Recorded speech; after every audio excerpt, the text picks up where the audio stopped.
Hey everyone, today we're going to dive into a massive century-long fight. It's a battle of ideas that has shaped and is still shaping our entire world.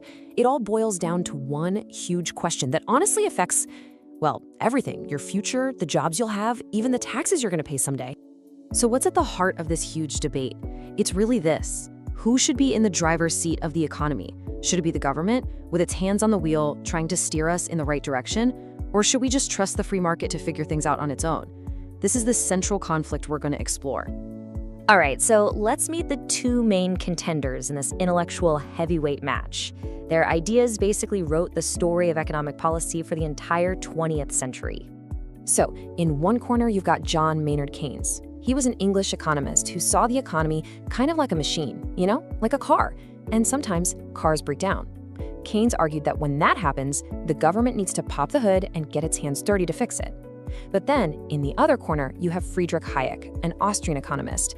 He thought the economy was much more like a force of nature. Think the weather or an ecosystem.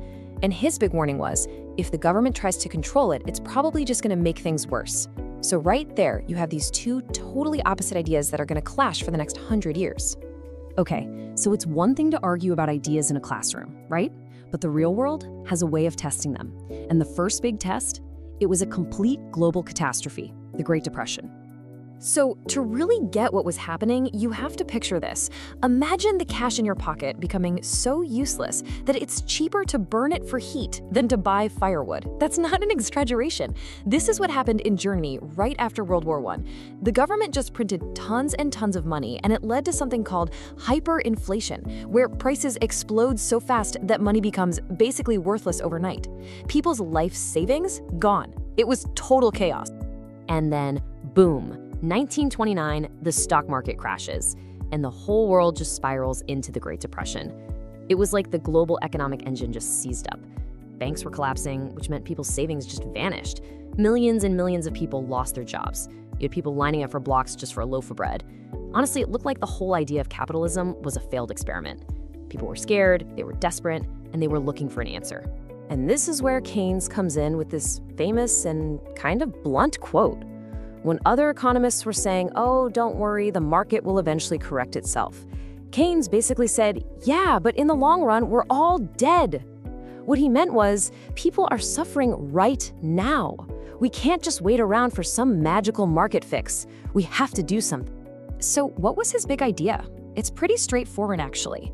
He said that when times are bad, when people are scared and saving their money, the government has to do the opposite. It needs to step in and start spending, even if it has to go into debt to do it. The idea was to spend on big projects, building roads, dams, things like that. This creates jobs, which puts money back into people's pockets. And when people have money, they start spending it, and that gets the whole economic machine humming again.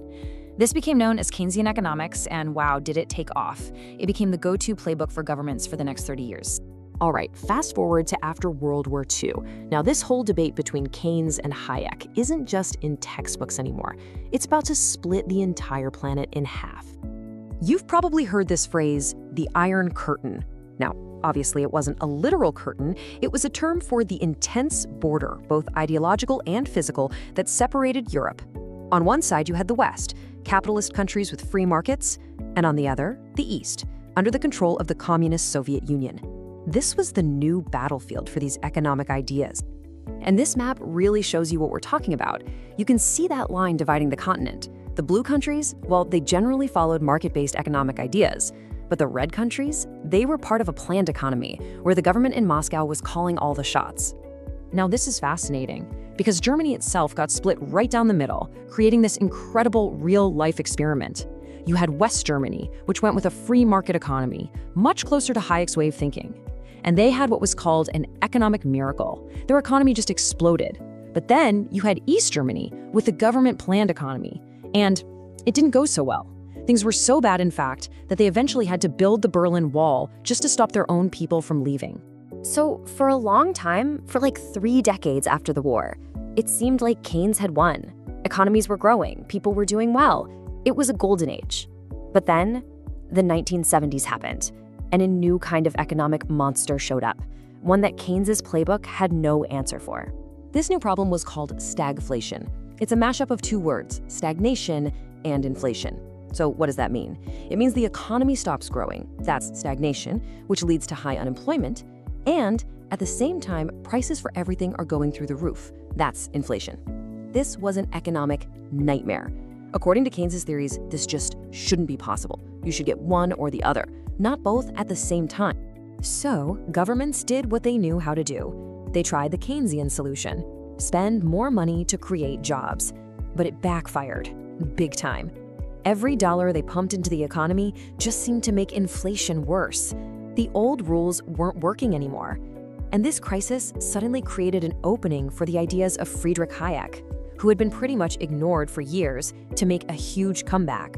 And just like that, Hayek went from being this obscure economist to a superstar. A new generation of leaders like Margaret Thatcher in Britain and Ronald Reagan here in the US really latched onto his ideas. Their whole message was, government isn't the solution, government is the problem. So they began to roll back all those Keynesian policies. They cut government spending, they lowered taxes, and they deregulated industries, which just means they got rid of a lot of rules to, in their view, set the market free. So, who won the fight, Keynes or Hayek? Well, the crazy thing is, the fight never ended. It's still happening right now, every single day, in the news and in politics. I mean, think about it.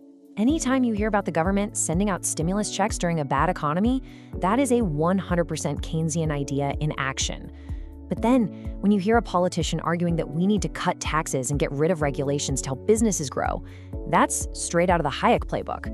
Debates about bailing out big banks or car companies, that's Keynes versus Hayek, right there on your TV screen. Okay, let's zoom out and pull together the main takeaways from all this. So, here's what you really need to remember. First, this whole thing is a tug of war between two big ideas. Should the government get involved in the economy, like Keynes said, or should it stay out, like Hayek believed? Second, big historical events like the Great Depression and that crazy stagflation in the 70s really shifted which idea was more popular at the time. And most importantly, this isn't just history. This debate is alive and well, and it affects almost every major political decision made today about the economy. All right, before we finish up, let's do a quick knowledge check. Have a look at these two questions on the screen. It's a great way to make sure these ideas really stick. See if you can answer them in your own words. Just take a moment to think through them. It'll really help you lock in what we've talked about today.